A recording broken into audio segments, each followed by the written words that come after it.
Alright, here is my ShockBox, my homemade DIY ShockBox, shocker box, hyperhidrosis machine. I found a video online because I have clammy hands. I don't have really severely sweaty hands, but there's a video online that says if you, shock your hands, 15 minutes a day for 7 days straight, your hands will be dry. It depends really on the person. It can be from a week to a month. It depends on how severe your sweaty hands are. But mine are not that severe, so hopefully mine in a week they'll be completely dry.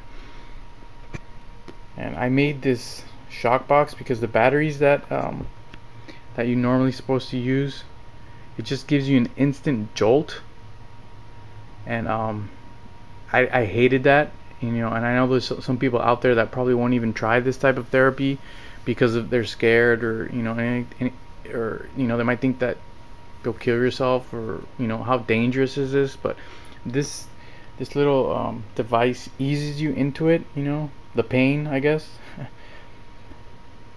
It starts off as a slow, like once you start turning the dial, it feels like a slow, like a tickle, like, I don't know, just like tickles all over your hand. It doesn't go, it probably goes all the way up to like your elbow. You can feel the shock or the electricity. But I'll go ahead and demonstrate. I have it hooked up to my multimeter here. You can see the copper tubes that I use. It's at zero. It's reading 0 volts. It's off.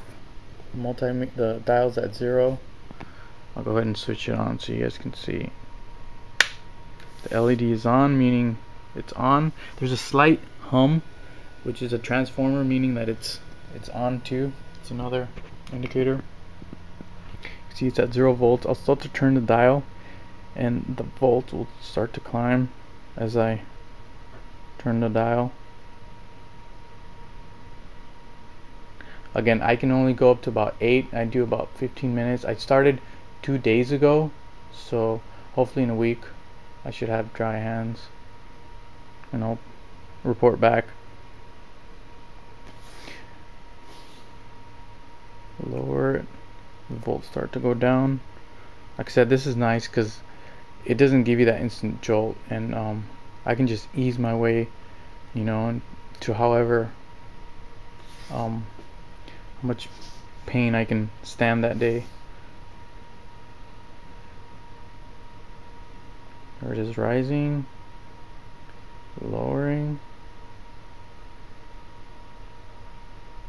I'll put it on about 24 volts so you guys can see that as soon as I turn off the switch.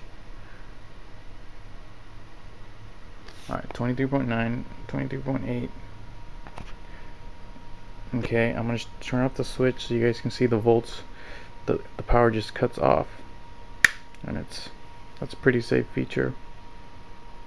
And it's off, LED's off, everything's off. There's no volts, there's no current. I can touch them, there's nothing.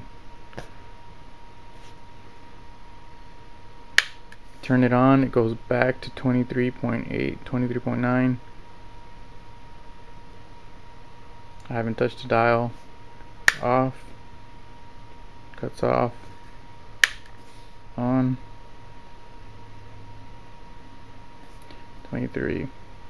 I made this out of some stuff that I had lying around, and I also purchased some stuff from Radio Shack or Fry's Electronics. I had that on-off switch. That LED came off of a remote. I bought this dial from Fry's. The box I made, I just had some wood lying around. This cable is speaker cable. The components that I used, you can buy them, like I said, at Fry's or Radio Shack. You'll probably spend about 10-15 bucks, depending on how fancy you want the box, or things like that. But yeah, there it is. This is something I think that some people could probably use, that are probably scared or probably won't even try it with the batteries because of the they're just the unknown of that first jolt. But which I'm telling you, I hate it. And I can see some people not even trying it, or not even just going through with the therapy because they hate that.